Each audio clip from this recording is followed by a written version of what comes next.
Hi guys, welcome back to another episode of Twins Talk Arsenal. Today, myself, Anastasis, and Andreas are joined by Chintan, Our and third we're twin. going and we're and we're going to cover the Arsenal v Benfica match. And guys, how did you find it? Yeah, it was. It's not the best game that Arsenal have been involved in all season. I was expecting us to pick up where we kind of left at the Leeds game, and it just didn't quite work for us today. The final third wasn't working. We didn't have our finishing boots on today, basically, and it was a missed opportunity, I think. Do you know what? I think you look at the game and you sort of need to draw some of the positives from it. It's, we've got an away goal, which still do count, even though it's a neutral venue. And it makes it really interesting when we take the second leg back to Athens. Yeah. So it'll be really good. It'll be exciting, and I think hopefully if we turn up a little bit more next week than we did today, then they were there for the taking today. Yeah, we missed some big chances today. I think on another day we win that game 3-4, 3-4-1, but it just wasn't our night tonight. We created loads of chances. There's some positives from our midfield, at least. Yeah, definitely. I mean, Abba had two or three really good chances. Odegaard had a good game. Emil Smith-Rowe had a good game. I mean, overall, it was a pretty solid performance from Arsenal. Benfica didn't really do too much apart from, the fairly fortunate penalty, shall we say. Apart from that, Benfica didn't really offer too much. Arsenal had a good game overall. But, we couldn't kill the tie off, and it's still all to play for in the second leg. I think in the first half, Leno made a good save. And other than that, you're right. Benfica didn't really create much. It was just us, being typical us. 1 week, it's, have a really good game against Leeds. And the next week, we're almost feeling quite sorry for ourselves. And the pace wasn't there today. It was almost a bit lethargic. It was almost having a hangover from beating Leeds. So...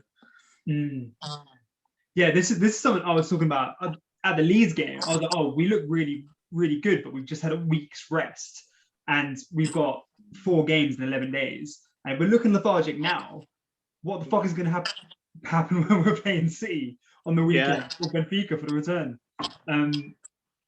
We need to be able to pick this up and perform with some energy for the next few games. It wasn't a bad performance, but we need to not be lethargic going forward. It wasn't bad at all. And I think surprisingly, Luiz and Gabriel actually had quite a decent partnership today. They weren't actually the ones that caused us to have a mistake for the goal. So I think that's one of the positives you can probably draw from the match. And, getting Tierney back in the squad, that's only going to be a boost. Martinelli got a couple of minutes at the end as well. Really looking forward to him coming back into the side and having a full run in the team, really. Yeah, I felt like Suarez hasn't been a bad replacement, but you just can't replace Tierney's energy and the drive that he gives to the team. Yeah. He's just going to give us 2 or 3 more chances a game on his own by being in the team. Yeah, definitely. I mean, Cedric, he has done well since he's come into the team, but he's a right-footed player playing as a left back. He's not going to offer that same attacking output that Tierney offers. He's a decent deputy when needed, but he doesn't quite offer that same offensive output that Tierney does, unfortunately. No, I think in the second half we probably could have done with bringing Pepe on maybe a little bit earlier. You've got tiring legs, and bringing on a bit of pace would only have helped. Would only have helped us. Yeah, especially when you could see Abba was struggling today. I didn't expect him to. I thought after he got his hat trick, he would push on and do really well. And he basically missed an open goal in the first half. I was stunned when he put that chance wide. It just wasn't his night tonight, and he missed a couple of big opportunities for Arsenal. Yeah. I'd already started celebrating. I was there. I was screaming at the telly, going, "Yeah, we scored," and it went wide. So really disappointed in that. Yeah, definitely. So go on, Seth. No, I was just going to say it was one of those that you had to watch it again to see whether he'd scored or whether he'd missed. Yeah. You know, like what you guys had just said, you know, you would have bet your house on him to have scored that. It's almost a given with a player of his quality. It's almost a given that goes into the back of the net. You know, it's sort of unfathomable that he's actually missed it. You're still sort of in shock. Yeah, definitely. Do you know what? At least we came away with the draw, because I was starting to get vibes of the Wolves game where we'd missed a load of chances and then suddenly we gave the penalty away and we're 1-0 down. We could have crumbled, but we came back and scored very quickly. A very good goal as well. So maybe you know what? This was a time where we would have crumbled earlier in the season or in previous seasons, but we actually managed to get a pretty good draw against a pretty good team as well. I think we're a Benfica in the league top. They're fighting for the top 3 positions. You know, for them, Champions League is in the radar for them. That's what they're chasing. You know, we're sort of very, very mid-table right now. So, you know, when you're drawing comparisons between the two teams, you go, do you know what? It isn't a bad performance. We are taking a draw back. You can only take the positives from it. Yeah, 100%. Yeah, I was just going to say, I think the Europa League is our best chance getting into the Champions League this season. So this game is more important than the game against City on the weekend, I feel.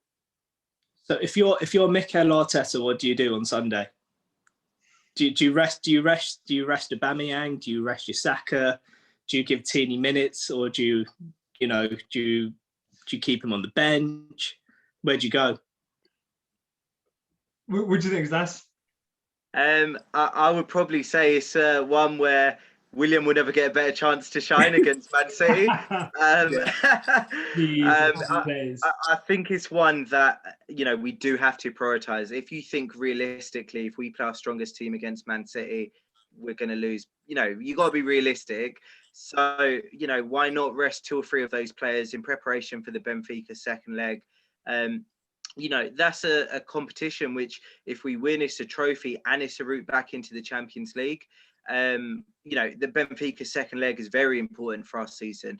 Whereas, you know, if we lose to Man City, well, obviously it's not great, but it's not the end of the world. You know, there's still plenty more points in the Premier League to be played and, you know, hopefully to be won by Arsenal. So, I mean, I would probably look to give 2 or 3 players a rest in the Man City game, ideally.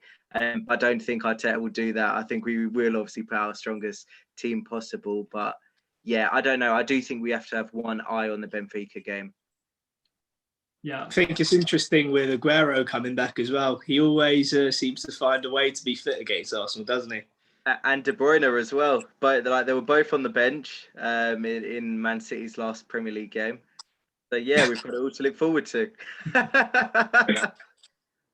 You're hoping they're a bit rusty. You're hoping they don't come back on full tilt. I think the law of kind of guaranteed Premier League goals against Arsenal motivates. Yeah. Definitely never goes in our favour with having Aguero on the pitch. No. To be fair, he scores against most teams. He's one of the best strikers the Premier League's ever seen. But it is sod's law that he's coming back for the Arsenal game. Yeah.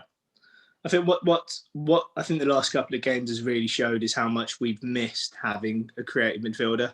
You know, Smith Rowe going into the number 10 position has been really good for us. It's created so many more chances. Saka's been a little bit more free. And then having Ødegaard in there now as well, you almost go, is there actually a possibility that we can sign him in the summer?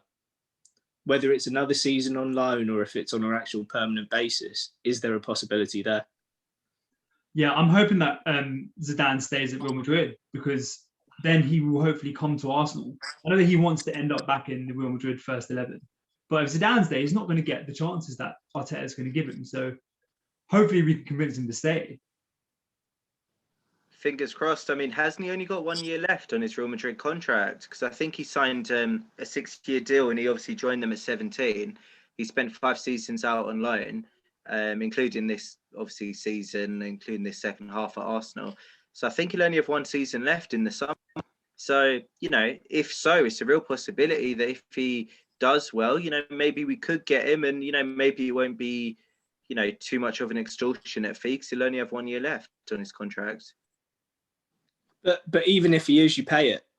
You look at the amount of creative midfielders out there at this moment in time who are probably going to be available, and I personally can't see anybody that can fit into that role. Somebody who would have a little bit of Premier League experience at that point as well.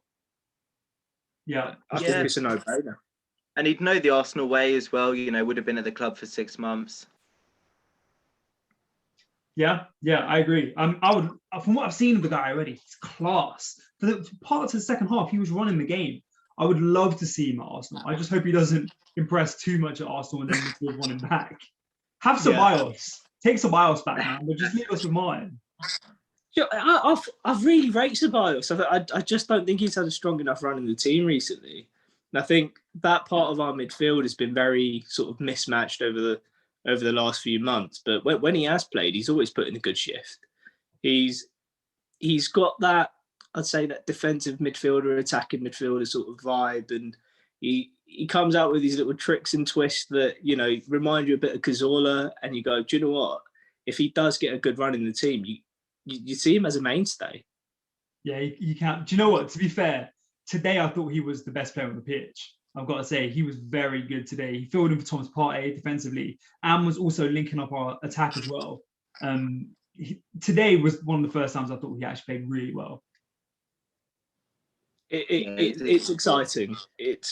I know we're a work in progress, and I know we've been saying that for quite a while, but if you look at the sort of, I know there are only players on loan, but you sort of look at the talent that we are sort of drawing, and having those sorts of players that can actually fit into our side as well, it's really positive. Yeah, and then you got Thomas Partey to come back as well. Yeah. The only issue is if these loan signings don't turn into permanent signings, then we've got holes in our squad which need to be filled. On the flip side, you've got Willock, who's going out on loan. He's been out on loan. He scored in his debut for Newcastle. I didn't actually watch him over the weekend, so I don't know if he played well. But if he gets a bit of a run in the side, he's been really good for us for the first half of the Europa League. Yeah, definitely. Maitland-Niles as well at West Brom. They're both starting for their teams respectively. It's West Brom though. Yeah, but they're still getting minutes under their belt. They're still hopefully improving as players. And if they can play 15 games in the second half of the season, or whatever it may be, hopefully they'll come back to Arsenal as better players. And at the end of the day, if they're sitting on our bench, towards the end of this season, maybe they're not going to develop so much. So if they can get good game time under their belt, then they can come back and hopefully be better and challenge for a starting spot next season. Yeah. Talking about players that will break into our squad, though, how good was Saka today? Oh, unreal. Absolutely unreal. It hasn't changed. He's probably been the most consistent player we've had this season. Yeah, I was thinking the same thing watching him today. It's almost like the kid doesn't have a bad game, and you can only be excited for the future. Yeah, great finish as well. The ball was behind him, and he still managed to get it on target. He's a quality signing, he is.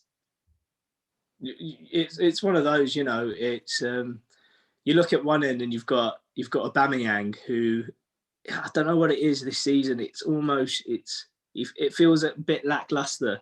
It's not there, and Saka's been there to fill that void. He's chipping in with goals. He's just so versatile. He's a very good player to have in your team. I think I agree. I think he's filling that void that Abba was filling last year. Abba's been a bit hot and cold this season, really. Very, very. He had a hat trick last weekend, and then has a hat trick with misses today. So yeah, definitely.